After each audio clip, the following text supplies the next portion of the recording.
Friends welcome to Ambience kitchen நம்ம கிச்சன்ல இன்னைக்கு என்ன பார்க்க போறோம்னா பனீர் கிரேவி எப்படி பண்றதுன்னு பாப்போம். அதுக்கு முன்னாடி நம்ம சேனலை இன்னும் சப்ஸ்கிரைப் பண்ணாதவங்க சப்ஸ்கிரைப் பண்ணிக்கோங்க. அப்படியே பக்கத்துல இருக்கிற பெல் பட்டனை அமுத்திக்கோங்க. அப்பதான் அப்லோட் பண்ற எல்லா வீடியோ உங்களோட உடனுக்குடன் கிடைக்கும். வாங்க எப்படி பண்ணலாம்னு பாப்போம். பனீர் கிரேவி பண்றதுக்கு நான் இன்னைக்கு 300 கிராம் பனீர் எடுத்துக்கிறேன். இது கூடவே நம்ம 1/2 டீஸ்பூன் சில்லி பவுடர், 1/4 டீஸ்பூன் மஞ்சள் தூள், 1/2 டீஸ்பூன் இஞ்சி பூண்டு விழுது, 1/2 டீஸ்பூன் உப்பு சேர்த்து நல்லா மேரினேட் பண்ணி வச்சுக்கலாம். இப்போ நல்லா கலந்து விட்டாச்சு. இது ஒரு 15 ல இருந்து 20 நிமிஷம் வரைக்கும் இப்படி இருக்கட்டும். இப்போ நான் ஒரு சட்டி அடுப்புல வச்சிருக்கிறேன். இதுல வந்து 2 டேபிள் ஸ்பூன் எண்ணெய் விட்டுக்கலாம். ரீஃபைண்ட் ஆயில்,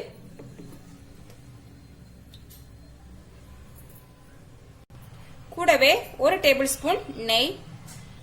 இப்போ எண்ணெய் நல்லா காஞ்சிச்சு. இதுல வந்து 1 டீஸ்பூன் ஜீரகம் சேர்த்துக்கலாம். கூடவே ஒரு பே லீஃப், அப்புறமா பட்டை 2 பீஸ், ஏலக்காய் 3 பீஸ், அப்புறமா கிராம்பு 4 பீஸ் போட்டு நல்லா வதக்கிக்கலாம். இது கூடவே ஒரு பெரிய வெங்காயம் எடுத்து சின்ன சின்னதா கட் பண்ணி வச்சிருக்கிறேன், அதையும் சேர்த்துக்கிறேன். சேர்த்து இதை நல்லா வதக்கிக்கலாம். வெங்காயம் ஓரளவு வதங்கிடுச்சு. இப்ப நம்ம 1 டீஸ்பூன் இஞ்சி பூண்டு பேஸ்ட் சேர்த்துக்கலாம்.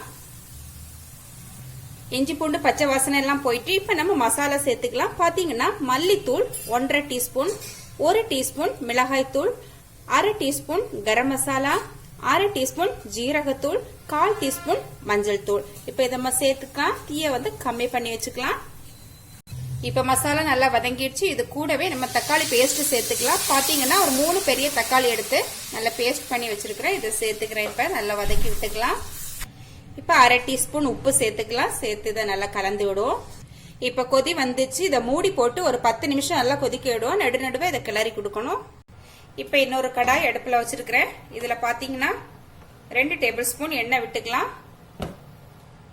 எண்ணெய் காஞ்சிடுச்சு. நம்ம இந்த பனீர் பீஸை போட்டு லைட்டா ஃப்ரை பண்ணி எடுத்துக்கலாம். ஓகே, பாத்தீங்கன்னா இப்ப ஒரு பக்கம் வெந்துடுச்சு. நம்ம திருப்பி போட்டுக்கலாம். பனீர் இப்ப ரெடி ஆயிடுச்சு. இதை மாத்தி வச்சுக்கலாம். இப்ப நம்ம கிரேவி 10 நிமிஷமா கொதிச்சிட்டு இருக்கு. இது கூடவே நம்ம 1/2 கப் தயிர் சேர்த்துக்கலாம். தயிர் சேர்த்து 2 நிமிஷம் கொதிச்சிட்டு இருக்கு. இப்ப நம்ம ஒரு 1/2 கப் தண்ணி சேர்த்துக்கலாம். தண்ணி சேர்த்து இப்ப கொதி வந்துச்சு. இப்ப நம்ம ஃப்ரை பண்ணி வச்ச பனீரை சேர்த்துக்கலாம்.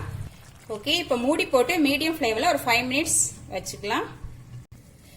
ஓகே ஃப்ரெண்ட்ஸ், ரொம்பவே சூப்பரா நம்ம பனீர் கிரேவி இப்ப தயாராயிருக்கு.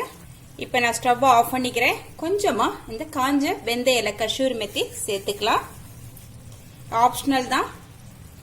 அப்புறமா மல்லி இலை கொஞ்சமா. இது பாத்தீங்கன்னா சப்பாத்தி, நான், அப்ப புலாவ் ரெசிபி இதுக்கெல்லாம் ரொம்ப அட்டகாசமான காம்பினேஷன்.